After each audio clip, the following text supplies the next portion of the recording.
ఓం శ్రీ గురుభ్యో నమః. జ్ఞానానందమయం దేవం నిర్మలస్ఫటికాకృతిం ఆధారం సర్వవిద్యానాం హయగ్రీవం ఉపాస్మహే.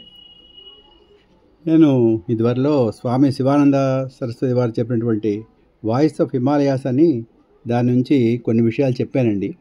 ఇప్పుడు 9th చాప్టర్ వరకు చెప్పాను. ఇప్పుడు 10th చాప్టర్ అది చెప్తున్నానండి. ఈ 10th చాప్టర్ ఏంటంటే ఆక్యులేట్ యోగా అని చెప్పేసి ముఖ్యంగా అంటే పతంజలి ఆక్యులేట్ యోగా చెప్పారు. దానిలో 8 ప్రక్రియలు చెప్పారు స్వామీజీ, పతంజలి మహానుభావులు. ఈయన వాటిని ఎన్నుకొని వాళ్ళు చెప్తున్నారు. ఈయన ఆక్యులేట్ యోగా పతంజలి అని చెప్పేసి హెడ్డింగ్ పెట్టారండి. అది 10వ చాప్టర్. అది నేను ఇంతవరకు కూడా దాంట్లో ఉంటున్న విషయాలు నేను 60 వరకు చదువున్నాను. తర్వాత నేను 61 నుంచి చదువుతున్నానండి. ఇదివరకు నేను ఫేస్బుక్లో ఎప్పుడు పెట్టలేదు. ఇది నేను ఫస్ట్ టైం పెడుతున్నానండి ఫేస్బుక్లో. స్వామివారు ఇంగ్లీష్లో చెప్పారు. చాలా ధారాళంగా ఉంటుంది, భాష చాలా బాగుంటుంది. దాన్ని నాకు స్వేచ్ఛానువాదంలో నేను చేస్తున్నానండి. భావం చెడకుండా ఉంటుందండి. అదే చెడకుండా ఉండేటట్టు చూసి ఇప్పుడు నేను పెడుతున్నాను మిత్రులందరి కోసం. సరే, ఆయన చెప్తారు, క్రమశిక్షణ, త్యాగం, ఆత్మనిగ్రహం అనేవి లేకపోతే యోగము కానీ ఆధ్యాత్మిక ఉన్నతి కానీ ఎవరు పొందడానికి వీలు కాదు అని చెప్తారండి స్వామీజీ. ఆధ్యాత్మిక ఉన్నత జీవనానికి నీతివంతమైనటువంటి జీవనం మరియు నిన్ను నువ్వు సరిదిద్దుకోవడం చాలా ముఖ్యం అంటే చెప్తున్నారు. ఆధ్యాత్మిక జీవితంలో ఉన్నతంగా పొందడానికి ముందు మనని సరిదిద్దుకోవడం చాలా ఆవశ్యకత అని చెప్తున్నారు స్వామీజీ. నిరంతరం నీ మనసులో ఉంచుకోవలసినటువంటి విషయం, నువ్వు క్రమబద్ధంగా నీతివంతమైనటువంటి జీవనం గడపాలి, మంచి శీలం కలిగి ఉండాలి. ఇవి ఆధ్యాత్మిక జీవనానికి పునాదులు అని చెప్తున్నారు స్వామీజీ. ఇక్కడ తర్వాత ఇంకేంటంటే ప్రిపరేటరీ స్టెప్స్ అని చెప్పేసి ఈ యోగా దీనికి ప్రిపరేటరీ అంటే మనకి అష్టాంగ యోగాలో పతంజలి 8 చెప్పి ఉన్నారండి. యమ, నియమ, ఆసన, ప్రాణాయామ, ప్రత్యాహార, ధారణ, ధ్యాన, సమాధి. ఇవి సోపానాలు అన్నమాట. ఒకటి ఈ ఒకదానికి కూడా పూర్తి సంబంధం ఉంటుందండి మనకి. దీంట్లో ముందు యమ, నియమ, ఆసన, ప్రాణాయామాలు అగుపిస్తాయి పైకి. ఇకపోతే మిగతా ప్రత్యాహార, ధారణ, ధ్యాన, సమాధి అగుపించవు. అవి ఎవరికి వాళ్ళు అనుభూతి, ఎక్స్పీరియన్స్ పొందవలసి ఉంటుందండి అది ఆయన. ఇకపోతే ఆసనం అనమాట. ఆసనం ఏంటంటే స్థిరంగా సుఖంగా ఉండేది ఏదో ఒకటి ఉంటే ఎక్కువ అది ఆసనం అంటారండి. ఇది చాలా ధ్యానానికి ఉపయోగపడుతుంది. దీంట్లో ఏంటంటే పద్మాసనం, సిద్ధాసనం, వజ్రాసనం ఇలాంటివి చెప్తూ ఉంటారు. ఎప్పుడైతే ఆసన స్థితి కలుగుతుందో మనం ప్రాణాయామం చేయడానికి ఉద్యుక్తులు అవ్వాలి. ప్రాణాయామం కూడా అప్పుడు సిద్ధిస్తుంది ఆసనం. తర్వాత ఆసనం, ప్రాణాయామం తర్వాత మనకేంటంటే ప్రత్యాహారం. ఈ ప్రత్యాహారం ఏంటంటే అది మనసు కోతిలా ఉంటుంది. ఎక్కడ పడితే దాన్ని తీసుకొచ్చి మళ్ళీ అక్కడ నిలబెట్టాలండి అది. తర్వాత ఏంటంటే ధారణ. ఆ ధారణ ఎలా ఉండాలంటే ఎప్పుడైతే మనసుని నిలబెట్టామో అది ఎక్కడికి కదలకుండా, నూనె చూస్తే చూడండి ఇలా ధారలా పడుతూ ఉంటుంది కదా, ఎక్కడా తెగకుండా అలాంటిది ఉండాలి. అది మన నిరంతరం కొనసాగితే ధ్యానంలోకి వెళ్తాం. ఆ ధ్యానం ఇంచుమించు సమాధి ఒకటే అని చెప్పచ్చు, కానీ కొంచెం తేడాతో అంటే డీప్ దీనిలో ధ్యానంలో ఉంటే దాన్ని సమాధి అంటారండి. సరే, మనం భగవంతుని మీద ధ్యానం చేయడానికి ఆసనం అనేది చాలా ముఖ్యంగా ఉపయోగపడేటువంటి విషయం అండి అది. ఇక్కడ స్వామివారు కూర్చునే ఆసనాలు చెప్పారు, ఇందాక చెప్పాను అది. తర్వాత ఎవరైతే ప్రాణాయామాన్ని సాధన చేస్తారో వారు తప్పక బ్రహ్మచర్యాన్ని పాటిస్తూ ఉండాలి, సాత్విక ఆహారాన్ని తీసుకోవాలి అని చెప్తున్నారండి స్వామివారు. ఆ సాత్విక ఆహారం తీసుకోవాలి. ఎందుకంటే ప్రాణాయామం చేస్తున్నప్పుడు గాలితోటి మనం గాలి పీలుస్తాం కదండి. ఉచ్ఛ్వాస నిశ్వాసాలు, ఈ రక్త ప్రసరణ అవన్నీ ఆధారపడి ఉంటాయి. సాత్విక ఆహారం తీసుకోకుండా కారము, ఉద్రేకం కలిగేటువంటి ఆహారాలు తీసుకుంటే అది శరీరానికి ప్రమాదం కలుగుతుంది. సరే, ప్రాణాయామ సాధకునికి ఘాటుగా ఉండేటువంటి పదార్థాలు తీసుకోకూడదు, చప్పగా ఉండాలి, చాలా బలవర్ధకమైనటువంటి ఆహారం ఉండాలి. అక్కడ అడ్వాన్స్డ్ ప్రాణాయామంలో ఒక చోట స్వామివారు చెప్తారు, ప్రాణాయామం చదివాను నేను. దాంట్లో కేవలం బార్లీ రొట్టెలు తీసుకుంటారు, పాలు కలిపినట్టు అన్నం మాత్రమే తింటారండి. అంటే ఇది అంత చప్పటి ఆహార పదార్థం తీసుకోవాలి, బలవర్ధకమైనది కూడా తీసుకోవాలి అది. తర్వాత యోగాసనాలు, ప్రాణాయామ సాధన వలన నాడీ శుద్ధి కలిగి, చర్మ సౌందర్యం కలిగి, మంచి ఆరోగ్యంగా అందంగా సాధకుడు ఉంటాడు. అంటే ఇక్కడ మనకేంటంటే ఇవి చేస్తుంటే ఈ శరీర సౌష్ఠం పెరుగుతుంది, అందంగా ఉంటాం. కానీ మనకు కావాల్సింది ఏంటంటే ఆధ్యాత్మికంగా ఉన్నత స్థితికి వెళ్ళాలనేటువంటి కోరికతో మనం ఇవన్నీ చేయాలండి. చెప్తున్నారు మనసుకు క్రమశిక్షణ అవసరం అయినట్లే ఆహార విషయంలో కూడా శరీరానికి అంతే అవసరం. క్రమశిక్షణ కావాలి శరీరానికి. అంటే మనం తీసుకుంటే ఆహార పదార్థాలు ఇవి మనం తీసుకునే ఆహార పదార్థాలు మనసు మీద కూడా మనకి పనిచేస్తాయి. అందుకే ఈ యోగాభ్యాసం సాధన చేసేటువంటి వీళ్ళు ఏంటంటే తర్వాత ఈ పీఠాధిపతులు ఎవరైనా వీళ్ళు ఏం చేస్తారంటే ఘాటుగా ఉన్నటువంటివి తినరు. ఉల్లిపాయ నిషిద్ధం, అలాగే వంకాయ తినరు, ఉల్లిపాయ తినరు, ములక్కాడ తినరు, ఏమండి, అలాగే ముల్లంగి ఇలాంటివన్నీ కూడా విడిచిపెడతారండి, ఘాటుగా ఉన్నవి కూడా. మనసు చెదరకుండా అంటే స్థిరంగా ఉండటానికి అనేక పర్యాయాలు ప్రయత్నం చేయవలసి ఉంటుంది. మనసు కోతిలాంటిదని చెప్పుకున్నాం కనుక అది ఒకేసారి స్వాధీనంలోకి రాదండి. అనేకటువంటి ప్రయత్నాలు చేయాలి. దాన్ని ఆ ప్రత్యాహార పద్ధతిలో దాన్ని నిలబెట్టాలి ఒక చోట. దాన్ని నిలబెట్టాలంటే ఒక చోట మనకి ఏమిటి కావాలి? ధ్యానం చేసుకుందుకు ఒక మంత్రం, కళ్ళు మూసుకుని మంత్రం, లేదంటే ఒక చిత్రపటం తీసుకుని రాముడో కృష్ణుడో వాళ్ళ మీద దృష్టిని తదేకంగా కేంద్రీకరించాలి. ఇలాంటివి చేయాలండి. యోగి మనసు ఇంద్రియాల నుండి నిగ్రహించడానికి ప్రత్యాహారాన్ని సాధన చేయవలసి ఉంటుంది. ఇప్పుడు నేను చెప్పాను కదండి అదే. తర్వాత దీన్నే జిడ్డు కృష్ణమూర్తి గారు ఏమంటారంటే ఇది సాధించేస్తే యాబ్స్ట్రాక్ట్ థింకింగ్ అంటారు. అతను అంటే యాబ్స్ట్రాక్ట్ థింకింగ్ అంటే ఆలోచనారహిత స్థితి అని చెప్పాలి. వాళ్ళు చెప్తారు ప్రత్యాహారం అనేది ఇంద్రియ నిగ్రహణకు గొప్ప సాధనగా ఉపయోగపడుతుంది. ప్రత్యాహారం అనేది చాలా గొప్ప ఇంద్రియ నిగ్రహకి అది ఉపయోగపడుతుందని స్వామివారు చెప్తున్నారండి. తర్వాత ప్రతి ఇంద్రియాన్ని పరిశీలిస్తూ ఉండు. అవి దారి తప్పకుండా వాటిని నిలువరించడానికి మళ్ళీ మళ్ళీ నువ్వు ప్రయత్నించు అని చెప్తున్నారు స్వామీజీ. అంటే ఇంద్రియాలు బహుచెడ్డవి. మనకి జ్ఞానేంద్రియాలు, కర్మేంద్రియాలు ఉంటాయి. వీటి ద్వారా మనం విశేషమైన జ్ఞానాన్ని పొందుతాం, జ్ఞానేంద్రియాలు మనం. కానీ అవే జ్ఞానేంద్రియాలు మన మనసు అదుపు తప్పేటట్టు కూడా కారణమవుతాయి. కళ్ళు ఉంటాయనుకోండి, అది మన సాధన వలన వాటిని మనం కంట్రోల్ చేసుకోవాలి, స్వాధీనపరచుకోవాలి. కళ్ళు ఒక అందమైన వస్తువు చూస్తే అది కావాలంటుంది. ఏదో విషయాలు వింటూ ఉంటాం, ఇంకా చెడ్డ విషయాలు, ఆ మనసుకు నచ్చినట్టు అనిపిస్తే అవే వినాలనిపిస్తుంది. ఇవన్నీ కూడా బహు చెడ్డవి. వాటన్నింటినీ కూడా స్వాధీనంలో ఉంచుకోవాలని చెప్తున్నారు స్వామివారు. కోరికలను నిరోధించు, సంకల్ప సిద్ధి కొరకు ప్రయత్నించు, నువ్వు ఎన్నటికీ తరగని శాంతిని, ఆనందాన్ని, సంతోషాన్ని పొందుతావు అని చెప్తున్నారు స్వామీజీ. తర్వాత ఇంకోటి ముఖ్యమైనది చెప్తున్నారు ఇక్కడ, నోరును అదుపులో ఉంచుకో, అప్పుడు నువ్వు అన్ని రకాల కోరికలను అదుపులో ఉంచుకోగలవు. ఇక్కడ రెండు రకాలండి.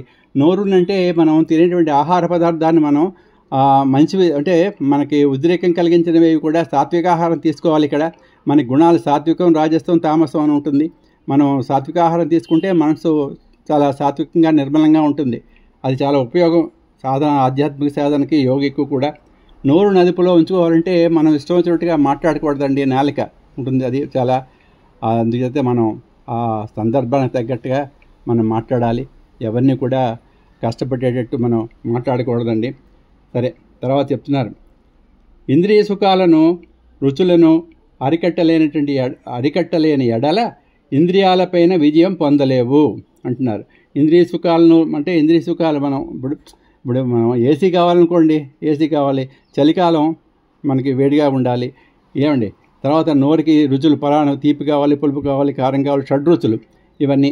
వాటన్నిటిని కూడా అరికట్టుకోవాలి అంటున్నారు స్వామీజీ. మనం అరికట్టుకోలేకపోతే ఇంద్రియాల మీద మనం విజయం సాధించలేం అని చెప్తున్నారు. తర్వాత వారు చెప్తున్నారు, నోరు రుచిగ్రాహక ఇంద్రియంపై నోరు అనేటువంటి ఈ రుచిగ్రాహక ఇంద్రియంపై విజయం సాధిస్తే అన్ని ఇంద్రియాలను కూడా సాధించినట్లే అంటున్నారు. నోరు అనేటువంటి ఇదేంటంటే నోరు రుచి కదండి, నేలక మీద అది షడ్రుచులు కోరుతుంది.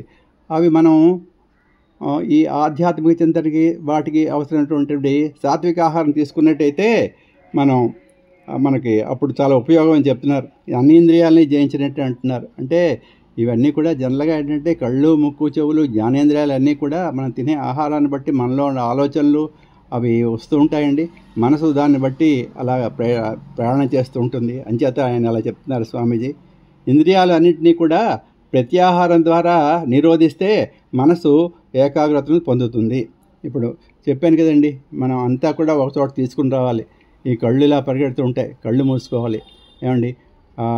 మనం ఏంటంటే ఎలాంటి పరిస్థితుల్లో కూర్చోవాలంటే ఒక చక్కటి నిర్మానుష్య ప్రదేశంలో కూర్చోవాలి, చక్కటి ఆసనాల మీద కూర్చోవాలి, ఎలాంటి శబ్దాలు అవి లేకుండా ఉన్నట్టుగా కళ్ళు మూసుకుని అక్కడ ఏకాగ్రత, ఏదైనా ఒక వస్తువు మీద కానీ ఏమండి మనకు నచ్చినటువంటి, మనకి భక్తి ఉంటుంది, రాముడు, కృష్ణుడు, లేకపోతే ఏదో ఒక మంత్రం, మనం ఒక్క ఓంకారమైనా చాలు. ఓంకారం దాన్ని ఏమంటే శబ్దబ్రహ్మ ఉంటారండి దాన్ని, అది చాలా గొప్పది. ఓంకారం ఒక్కడి చేసినా సరే చెప్తున్నారు. మనసు ఇంద్రియాల నుంచి దూరంగా ఉంటే అప్పుడు ఆ ఇంద్రియ వలయాలు కూడా వాటికి అవే మనసు నుంచి వైదొలుగుతాయి. ఇంద్రియ అవయవాలు ఏంటంటే మనకి మనసును దూరంగా ఉంచమంటారు. మనసును దూరంగా ఉంచమంటే అంత సులభం కాదు కదా, సాధన చేయాలి. అప్పుడు ఏంటంటే ఆ ఇంద్రియ అవయవాలు అంటే మనకి ఏంటంటే కన్ను, ముక్కు, పంచి, జ్ఞానేంద్రియాలు చెప్పాం కదండి, అవి కూడా వాటికి అవే మనసు నుంచి అవి దూరంగా ఉంటాయి, విడిపడతాయని చెప్తున్నారు.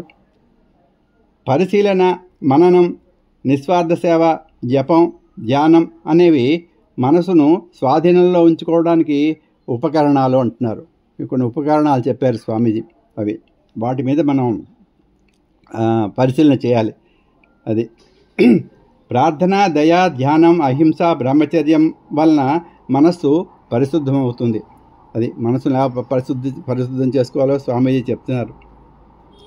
సంతోషము, బాధలో, గౌరవం, అగౌరవాలలో, పొగడ్త, ఖండనలో మన మనసు సంయమనం పాటించాలంటున్నారు.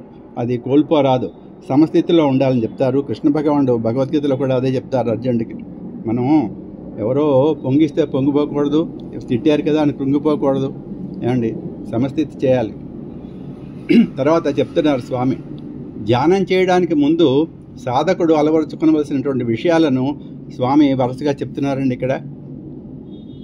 సరి అయిన జ్ఞానము, సంబంధిత ఆలోచనలు, పవిత్ర జీవనం, ఆత్మనిగ్రహం, దృఢత్వం, నమ్మకం, మనసుకు స్థిరత్వం, ప్రాపంచిక విషయాలయందు నిర్లిప్తత, తీవ్ర మోక్షకాంక్ష అనేవి కలిగి ఉండాలని చెప్తున్నారు స్వామీజీ. తర్వాత చెప్తున్నారు, చక్కటి ధర్మాన్ని, సుగుణాన్ని ఎంచుకో, దానిపై సాధన చేయి. నీలో తప్పకుండా ఆ సుగుణ గుణం వృద్ధి పొందుతుంది అని చెప్తున్నారు. అంటే మనకి 3 గుణాలు ఉంటాయి, సాత్వికం, రాజసం, తామసం. అందులో శుద్ధ సాత్వికం అని కూడా చెప్తారు పెద్దలు. దాన్ని మనం వృద్ధి చేసుకోవాలి. అలా వృద్ధి చేసుకోవాలంటే ఏంటంటే మనం ధర్మం పాటించాలి. ఎప్పుడు కూడా ధర్మాన్ని తప్పకూడదు. మనది వేద ధర్మం, తర్వాత దానాలు, ధర్మాలు, తర్వాత ఎప్పుడు కూడా మంచి ఆలోచనలు కలిగి ఎవరికి కూడా నష్టం కలిగించకుండా అలా ఉండాలి. అలా ఉన్నప్పుడు మనకి మన తాలూకు ఆ గుణం, సాత్విక గుణం, శుద్ధ సాత్వికం అది వృద్ధి పొందుతుందని చెప్తారండి. అది జ్ఞానానికి దారితీస్తుంది తర్వాత కాలంలో. తర్వాత చెప్తున్నారు ఆయన, ఒక చెడ్డ గుణంలోంచి బయటపడడానికి దానికి వ్యతిరేకమైనటువంటి గుణాన్ని రోజు సాధన చేయవలసి ఉంటుంది. అలా చేయి అని చెప్తున్నారు. ఇప్పుడు మనసు ఒక దీన్ని ఆలోచిస్తుంది అనుకోండి, వెంటనే ఆలోచన తిప్పుకుని ఒక మంచి ఆలోచన వైపు మనం పరిగెట్టాలి. మనసు పరిగెట్టింపజేయాలి. అది చెప్తున్నారు ఆయన. తర్వాత అంతర్గత శిక్షణ అని చెప్పేసి ఇంకో విషయం చెప్తున్నారండి. ఇది ఇన్నర్ ట్రైనింగ్ అని చెప్పేసి.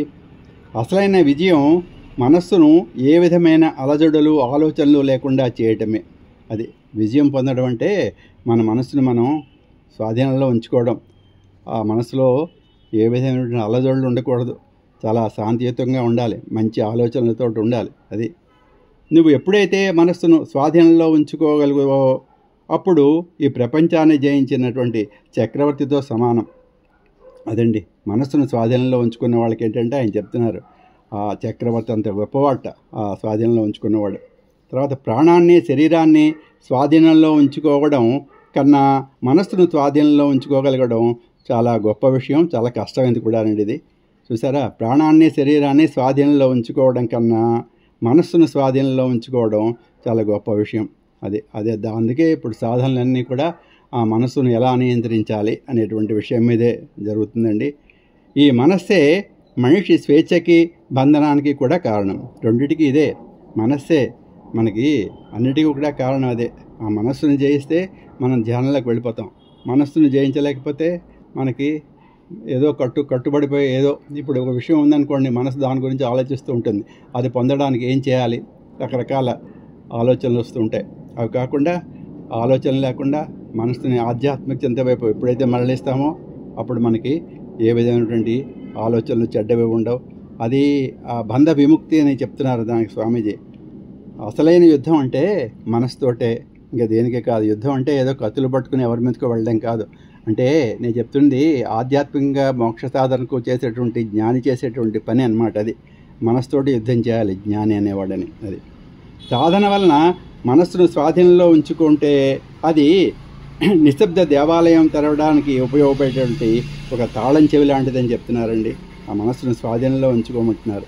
అదేంటంటే ఒక దేవాలయం ఉంటే నిశ్శబ్దంగా ఉండే దేవాలయం తెలిస్తే ఆ నిశ్శబ్ద దేవాలయంలోకి వెళ్తాం అనమాట. నిశ్శబ్దం మనకి ఇక్కడ దొరుకుతుందనమాట. అది ఆయన చెప్తుంటుంటుంది. స్వామీజీ చెప్తున్నారండి ఈ విషయం అలాగా. తర్వాత ఇంద్రియాలను వస్తు విషయ వాంఛల నుండి వేరు చేసి వాటిని వాటి స్థానాల్లో విశ్రాంతి స్థితిలో ఉంచాలి. ఇదే ఆత్మనిగ్రహం అంటే అంటున్నారు ఆయన. ఈ ఇంద్రియాలు ఏంటంటే వస్తు విషయ వాంఛల నుంచి తప్పించేయాలి దాన్ని. వాటి గురించి ఆలోచిస్తూ ఉంటాయి ఇంద్రియాలు ఎప్పుడు కూడా. ఈ కళ్ళు ఏంటో మంచి సినిమా చూడాలనిపిస్తుంది, మంచి వాసన చూడాలంటుంది ముక్కు, నోరు మంచిది ఏమైనా తినాలనిపిస్తూ ఉంటుంది, చెవులు ఏదైనా చక్కటి సంగీతం వినాలనిపిస్తూ ఉంటాయి. వీటన్నిటి నుంచి కూడా దూరం చేయాలి, వాటిని వేరేగా ఉంచాలి విషయవాంఛల నుంచి. ఏమండి అప్పుడు వాటి స్థానాలను అంటే వాటి ఏవి ఆలోచన లేకుండా వాటిని కూడా అలా విశ్రాంతిమయంగా ఉండాలి. ఏమి వినకుండా నిశ్శబ్దంగా ఉండాలి. తర్వాత ఎక్కువ చెడ్డ వాసనలు కానీ మంచి వాసనలు ఏమి లేదు వాసన స్థితిలో మనం నాసికను ఉంచాలి. ఏమండి అలాగే కళ్ళకు కూడా ఏదో భగవంతుడి దృశ్యం ఏదో పెట్టుకుని అది చూస్తూ ఉండాలి, చక్కిన చూడకుండా. ఇలాంటివన్నీ కూడా అన్నమాట. ఇదే ఆత్మనిగ్రహం అంటే అని చెప్తున్నారు ఆయన. ఇక్కడ శూన్యస్థితి, ఆలోచనారహిత స్థితిలో ఇంద్రియాలను ఆత్మనిగ్రహంతో మూసి ఉంచు. శూన్యస్థితి అంటే అదే ఆలోచనారహిత స్థితి అన్నమాట. అదే ఇంద్రియ ద్వారాలను మూసి ఉంచమంటున్నారు ఆయన ఆత్మనిగ్రహంతో. ఇంద్రియ ద్వారాలను మూయడం అంటే అదే సాధన చేయాలి బాగా.